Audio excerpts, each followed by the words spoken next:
بسم اللہ الرحمن الرحیم۔ تمام دیکھنے اور سننے والوں کو میں اپنے چینل پر خوش آمدید کہتا ہوں۔ آج کی ہماری ویڈیو کا موضوع ہے خواب میں لومڑی دیکھنا۔ تو جیسا کہ آپ کو معلوم ہے کہ اس خواب کو دیکھنے کی بہت سی صورتیں ہیں اور ان کی مختلف تعبیریں ہیں۔ اس ویڈیو میں آپ کو تمام خوابوں کی تعبیر بتاؤں گا، تو آپ سے گزارش ہے کہ ویڈیو کو اینڈ تک لازمی دیکھیں۔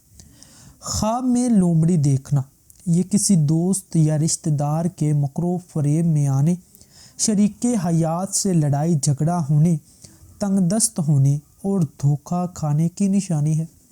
اگر خواب میں لومڑی خریدے تو یہ لوگوں سے مکر و فریب کرنے، دھوکہ دینے اور جھوٹ اور دغا دے کر مقصد حاصل کرنے اور پریشان ہونے کی نشانی ہے۔ اور اگر یہ دیکھے کہ اس نے لومڑی بیچی ہے یا کسی کو دی ہے تو یہ دھوکہ دینے سے باز رہنے، گناہوں سے توبہ کرنے اور نیک نام ہونے کی نشانی ہے۔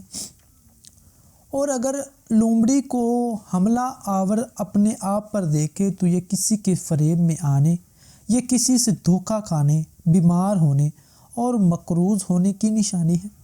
خواب میں لومڑی کو مارنا یہ دھوکہ باز اور مکار پر فتح حاصل ہونے، فتنہ و فساد سے بچنے اور آرام و راحت پانے کی نشانی ہے۔ خواب میں لومڑی کو اپنی طرف آتی دیکھنا یہ رنج و غم پانے، کسی کے فریب میں آنے اور بیمار ہونے کی نشانی ہے۔ خواب میں لومڑی کو جاتے دیکھنا یہ آرام و راحت پانے، بیماری سے شفا حاصل ہونے، دھوکہ اور مکر و فریب سے بچنے کی نشانی ہے۔ خواب میں لومڑی کو متیا دیکھنا یہ دشمن پر فتح حاصل ہونے، مشکلات دور ہونے کی نشانی ہے۔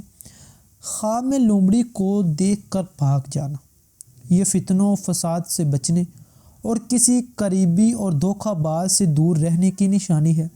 خواب میں لومڑی کو بھاگتے دیکھنا یہ فتح حاصل ہونے، بیماری سے شفا پانے اور آرام و راحت پانے کی نشانی ہے۔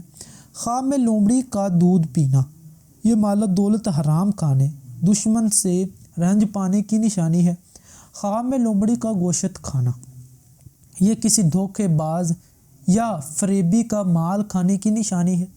خواب میں لومڑی مری ہوئی دیکھنا یا لومڑی کو مار ڈالنا یا ہلاک کر دینا یہ دشمن پر فتح حاصل ہونے، مکر و فریب سے بچنے اور رنج و غم دور ہونے کی نشانی ہے۔ خواب میں لومڑی کو کوئی چیز اٹھا کر جاتے دیکھنا یہ رنج و غم پانے اور دھوکہ میں آنے کی نشانی ہے۔ امید کرتا ہوں کہ آپ کو ہماری آج کی ویڈیو اچھی لگی۔ اس کو لائک کریں، شیئر کریں اور ہمارے چینل کو ضرور سبسکرائب کریں۔ شکریہ۔